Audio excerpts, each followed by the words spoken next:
Muy buenos días, tengan todas y todos ustedes, doctoras, doctores. Bienvenidos al Círculo Azul de Ixo Medical, como todos los viernes en la mañana.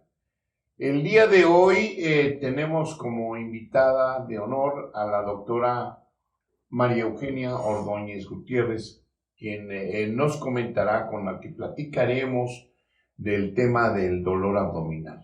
Un tema que es común en la práctica médica y que en un momento dado obliga a tener un procedimiento de estudio y diagnóstico que nos permita darle las mejores oportunidades de resolución a nuestros pacientes.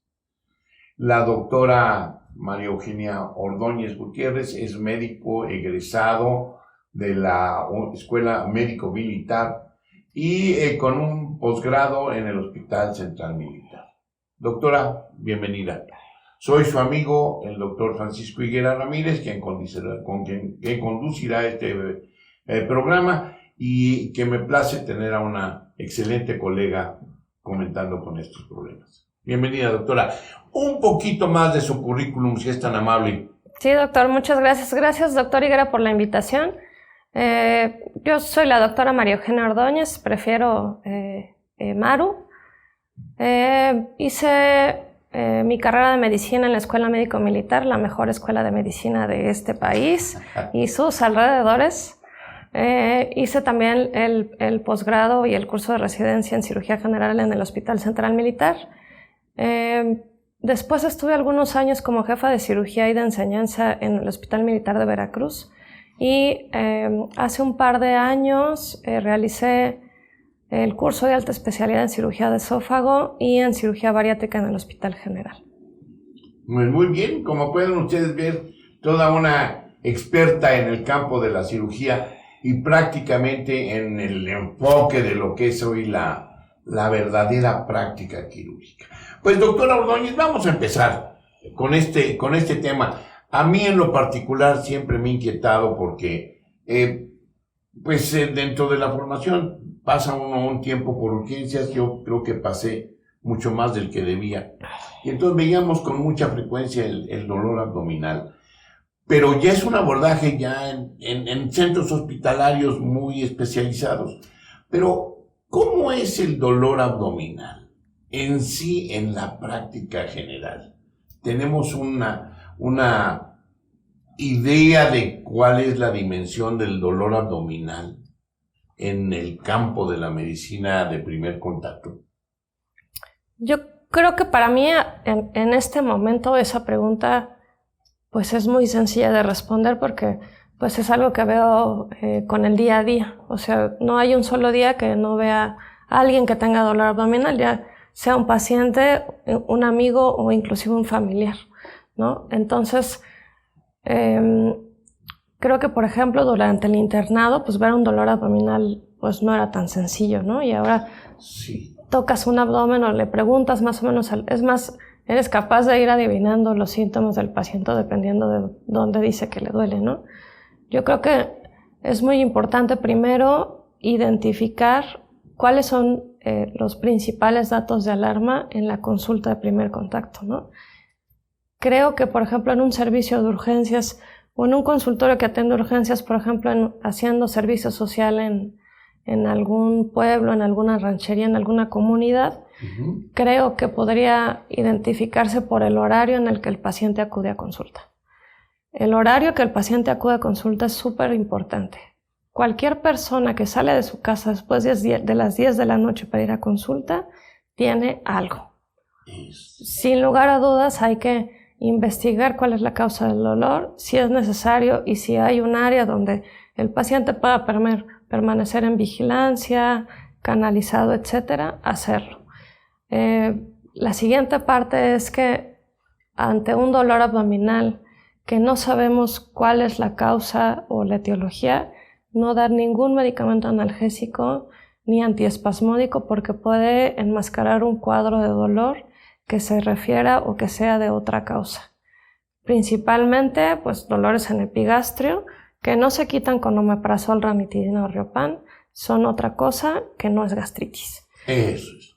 Pues aquí tenemos dos elementos que son verdaderamente muy importantes. Uno, que la verdad es de lógica pensarlo, ¿no? Una persona que asiste a buscar al médico de la calle, de la colonia, de la cuadra, del pueblo, después de las 10 de la noche, cuidado.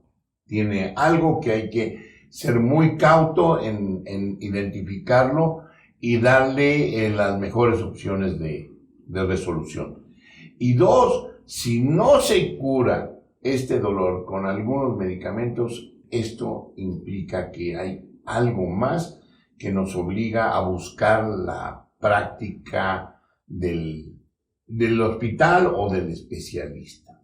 Entonces, ya tenemos estos elementos, doctores, colegas, que nos permiten ir viendo que el enfoque pues ha ido cambiando de algunos años para acá. Doctora, y en el sentido práctico, dentro del campo de la medicina general, ¿cuáles son las causas que más frecuentemente busca uno como ciudadano al médico en el dolor abdominal? Yo creo que dolor abdominal no urgente, que acuda a la consulta general durante el día, pues lo más común es la distensión abdominal por síndrome de colon irritable y el dolor en epigastrio por enfermedad por reflujo, que puede tratarse con tratamiento médico. Eso es. Son las causas más frecuentes. Correcto. Y doctora, el ser humano busca la inmediata, es la magia, ¿no? Lo que buscamos más que la solución de nuestros problemas. Que nos hagan con la varita mágica del medicamento, ¡puf!, desaparece. Esto es verdad, esto sucede en el campo de la medicina. Que, por ejemplo, la gastritis, me tomo yo el medicamento que me indica el médico, ¿desaparece? ¿Mejora? ¿O puede continuar y hay que ver que hay que darle explicaciones al paciente que va a durar? Creo que es muy importante ese punto que tocó, porque la mayoría de las personas, incluyéndonos a nosotros, buscamos eso, magia, ¿no? Que tomando una pastilla, pues podamos volver a los 15 años en el que podíamos comer 3 veces la porción que deberíamos comer, de lo que sea que se trate, y que no nos ocasione ninguna molestia. Y pues eso no pasa, ¿no? O sea, con el paso del tiempo y sobre todo los hábitos de alimentación que tenemos en México por el tipo de comida, la verdad es que son alimentos que pues son muy irritantes, que son muy dañinos, que ocasionan mucha distensión, que ocasionan mucha irritación, sobre todo en el estómago, y que pueden dar algo de enfermedad por reflujo, ¿no? Eso es. Yo quisiera agregarle algo a todo lo que dijo de irritantes que provocan esto, ¿no? Son exquisitos. La verdad. Sí. Un buen chicharrón en salsa verde. Pero la verdad es que sí son y provocan el malestar, incluso no teniendo el antecedente de enfermedad previa, ¿no? El reflujo, la distensión, el eructo frecuente, el sabor a otros restos de alimentos, etcétera, el meteorismo. Pero, pues, estas son condiciones que nos llevan al médico.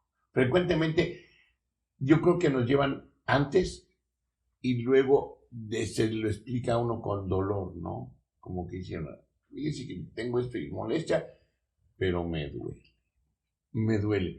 Doctora, además del problema digestivo, del problema gástrico que estos alimentos ocasionan, ¿se puede reflejar en otros terrenos? ¿Se puede afectar dar otras causas de dolor? Sí, puede. El síntoma asociado principal es la distensión abdominal. Y algo que muy comúnmente hacen los médicos generales es dar butiliocina para el dolor abdominal.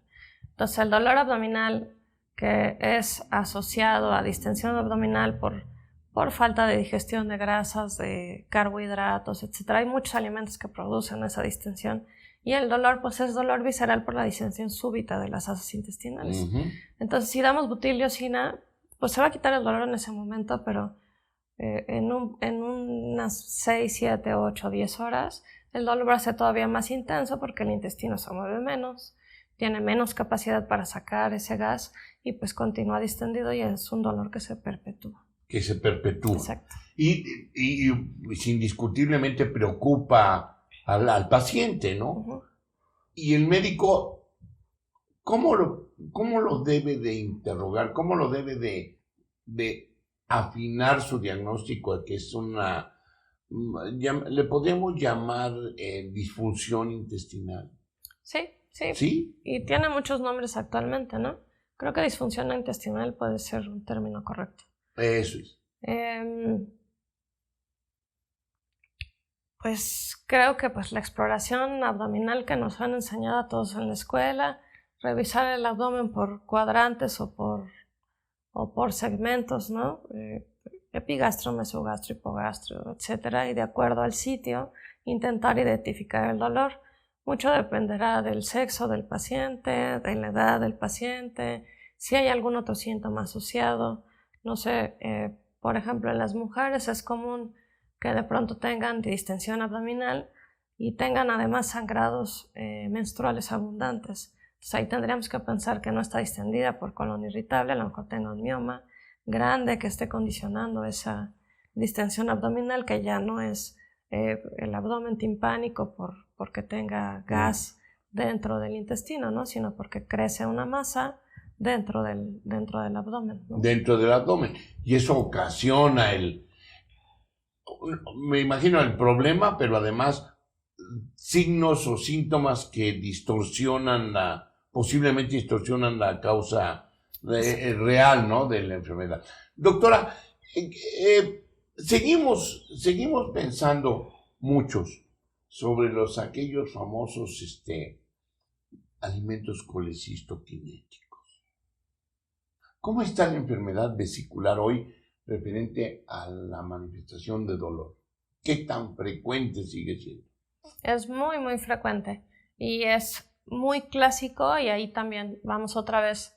Primero, desde que ves al paciente, pues identificas desde dónde está quejándose, la posición en la que se encuentra, su sexo, su edad. Habitualmente una mujer a lo mejor entre los 30 y los 40 años, que acaba de tener un bebé hace 2 años y que tiene dolor en epigastrio y que irradia hacia el hipocondrio derecho, pues tiene un cólico vesicular, ¿no? Eso. Entonces, y ahí hay que tener muy en mente cuáles son los alimentos colecistoquinéticos, porque mucha gente no asocia muchos de ellos con alimentos que se traten de grasas. Leche, queso, crema, huevos, todas las nueces o las semillas tienen cierta cantidad de grasa, y pues ya eso ya no es tan difícil, las cosas que vienen fritas o cocinadas con mucha grasa, ¿no? Para la mayoría de las personas es muy normal, no sé, hacer un chicharrón en salsa verde, y si no le pusieron aceite, pues ya no tiene grasa, ¿no? Sí. Pero el chicharrón por sí mismo tiene grasa, ¿no? O, por ejemplo, comer unos duraznos en almíbar con crema. Eso para muchas personas no tiene grasa, pero la crema pues es grasa, ¿no? Porque finalmente pues es la grasa de la leche. Exacto. Entonces esa parte hay que tenerla muy en cuenta para interrogar directamente respecto al consumo de esos alimentos. Sobre este tipo de, este tipo de hábitos que se van dando, ¿no? Doctora, y en un momento dado, entrando un poquito al terreno de la mujer, en la patología que podríamos decir aquí ya es tan específica, ¿no? De la mujer.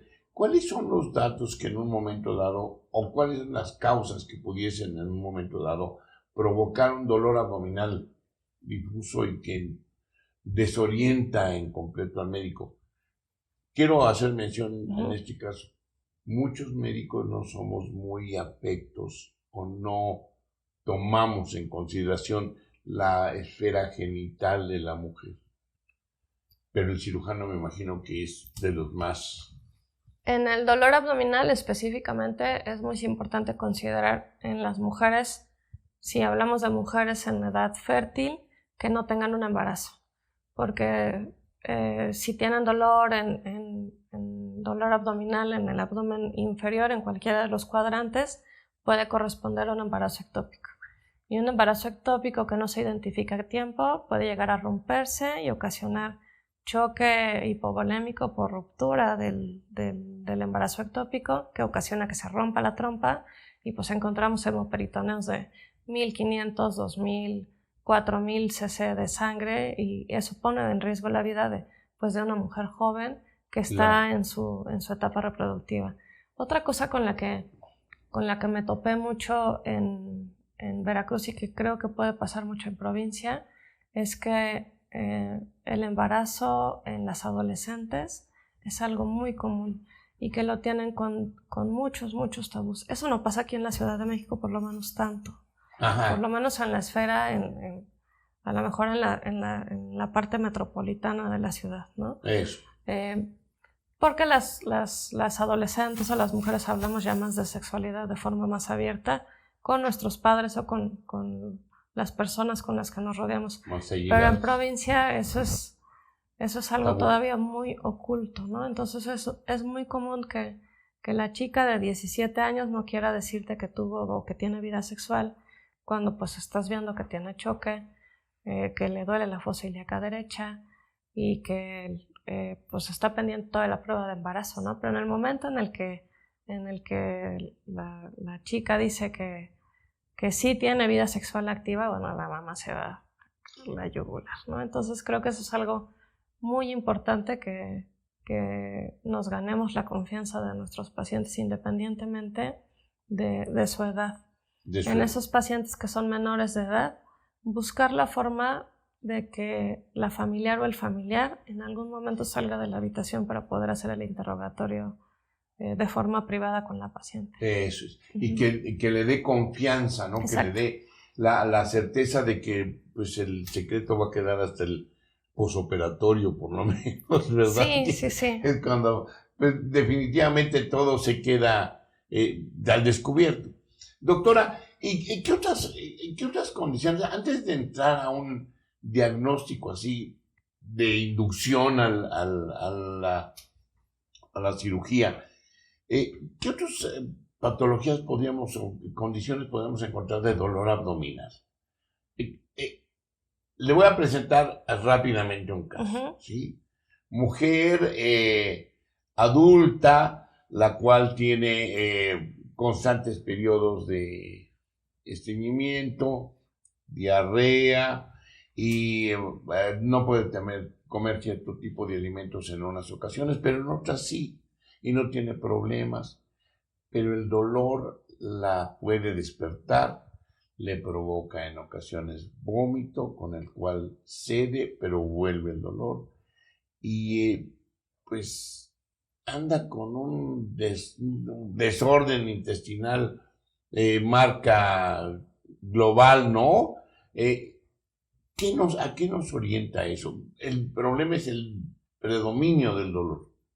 Un dolor que muchas veces dicen, pues sí, es como retortijón, pero no, tengo clavado algo, ¿no? Con el debido respeto a las mujeres, son muy especiales para definir.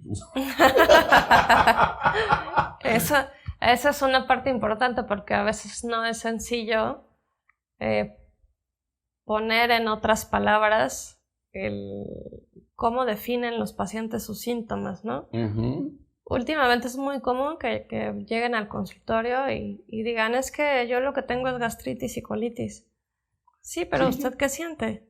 Es que tengo gastritis y colitis. O sea, sí lo puedo ver en sus estudios, pero necesito saber qué es específicamente lo que usted siente, porque entonces nos quedamos con la parte de, bueno, tiene gastritis y colitis, vamos a darle pues, tratamiento para la gastritis y colitis, y entonces empezamos con que todas las pacientes mayores de 40 años toman omeprazol, bromuro de pinaverio, todo lo que usted quiera y mande para el colon irritable, para tratarle la colitis y la colitis, ¿no? Entonces, pues nos salimos un poquito del contexto, ¿no? Y creo que también olvidamos un poco que el síndrome del colon irritable es un diagnóstico por exclusión. O sea, es un trastorno funcional tanto del intestino delgado como del colon. Entonces, antes de pensar, o si ya alguien recibió tratamiento para el colon irritable, te dice, ¿sabes qué? Yo tuve ya todo el tratamiento, llevo perfectamente la dieta, nunca me pasó con nada y la molestia persiste, entonces habrá que hacer algo más para investigar por qué tiene el dolor, ¿no? ¿Por qué tiene? Y si a eso lo asociamos con, no sé, a lo mejor las evacuaciones cuando tiene diarrea son con moco, con sangre, entonces tenemos que pensar en una enfermedad inflamatoria intestinal necesariamente, sobre todo en pacientes jóvenes que a lo mejor tienen asociados otros eventos. Yo diría que es la clásica paciente que tiene, o que ya la encasillaron en que tiene fibromialgia, tiene distensión abdominal, tiene colitis, tiene gastritis y todas las citis que se imagine. Entonces son pacientes que tienen artralgias asociadas, que tienen además evacuaciones líquidas con moco o con sangre en algunas ocasiones y que necesariamente tienen que investigarse que no tengan una enfermedad inflamatoria intestinal. Sí. La enfermedad inflamatoria, yo creo que deberíamos de pensarla, ¿no? Creo que con más frecuencia. Sí, hace algunos años era el intestino irritable, luego era el colon neurogénico, y bueno, ya ha recibido algunos nombres diferentes, por lo menos yo recordaría unos 20, pero decíamos, no es tan frecuente. Mira, lo que pasa es que la paciente está medio zafada, ¿no? Es muy irritable, es muy... no sé, es una persona diferente a las demás. Y hoy yo creo que es un proceso más común. Yo ya no me dedico a la actividad médica, doctora clínica, pero como que hoy veo que es mucho más frecuente. ¿Sigue siendo válido eso de intestino irritable o ya podemos hablar mejor de una enfermedad inflamatoria intestinal?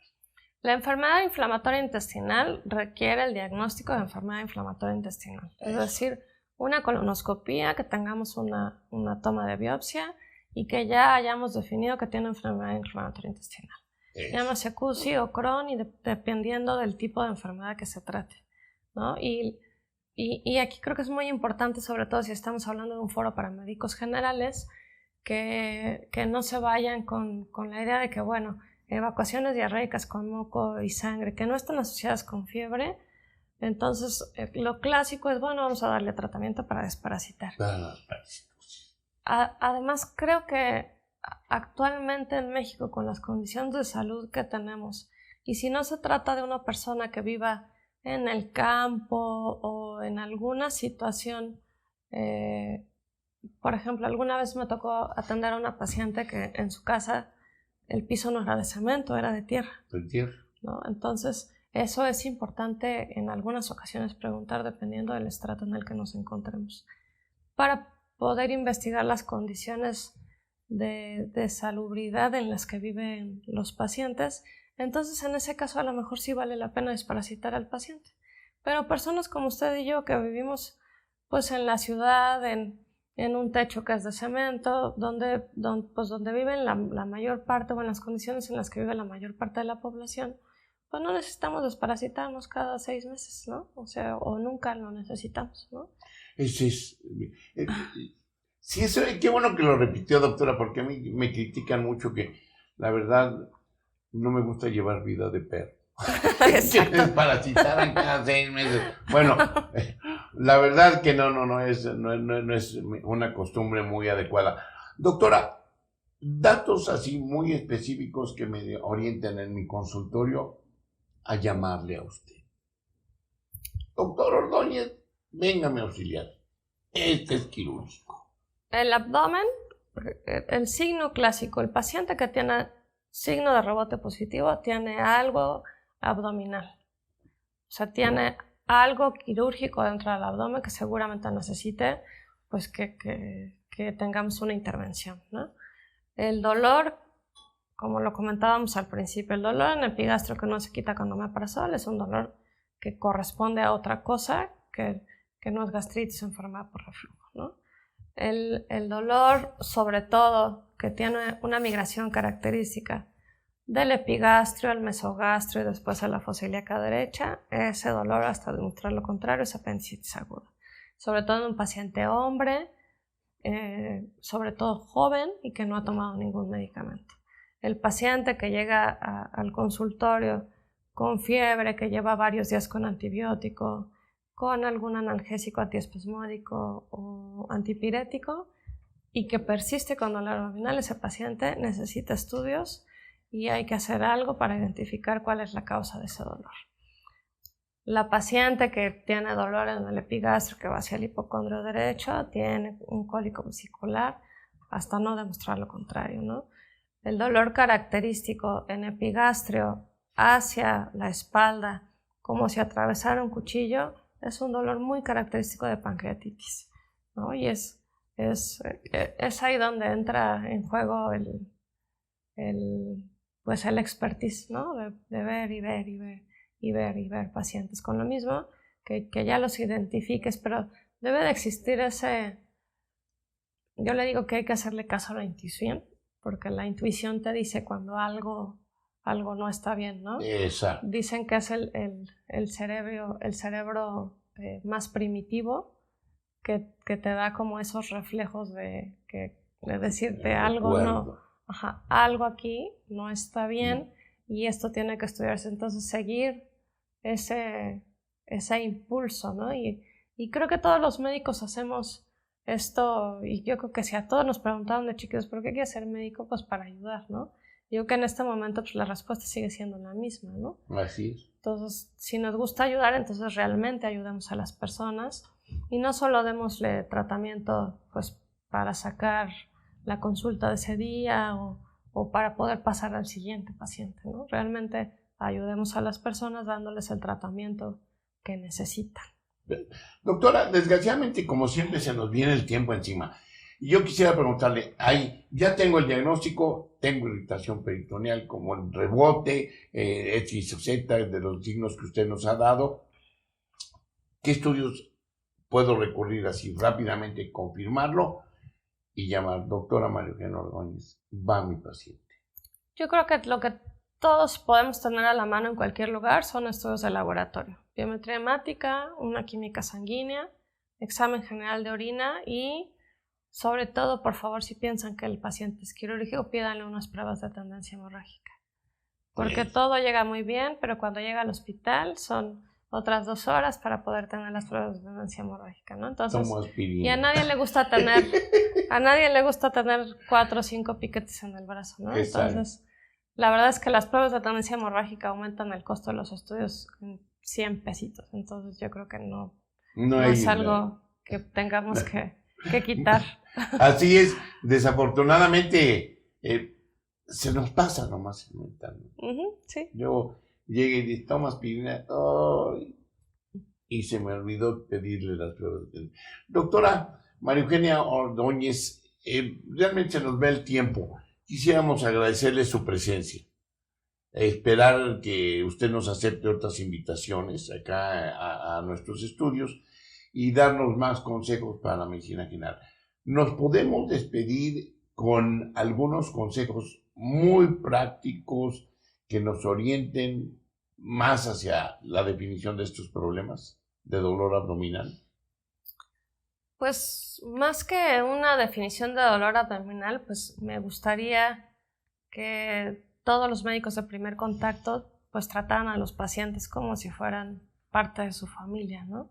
Si es una persona grande, pues como si fuera su papá, su abuelo, su mamá, su hermana, y pensar que pues en algún momento alguno de esos familiares nuestros puede terminar pues con alguno de nuestros colegas, ¿no? Si pensamos que el dolor abdominal puede corresponder a otra causa en la que ya no checa que le dio omeprazol pero no se quitó o ya recibió múltiples tratamientos pero persiste con síntomas, entonces enviarlo pues con quien tenga a lo mejor un poco más de experiencia para ver este tipo de casos, ¿no? Creo que es el principal consejo, doctor. Perfecto. Pues como ven ustedes, doctores, quedamos en un muy buen sentido, con mayores datos para discernir qué sí es quirúrgico, cómo derivarlo, cómo estudiarlo y cuáles son sus causas. Así es de que, pues no me resta más que despedirnos de ustedes por el día de hoy, esperando vernos el próximo viernes. Se despide de ustedes su amigo, el doctor Francisco Higuera Ramírez, por parte de Ixomédica. Muy buenas tardes.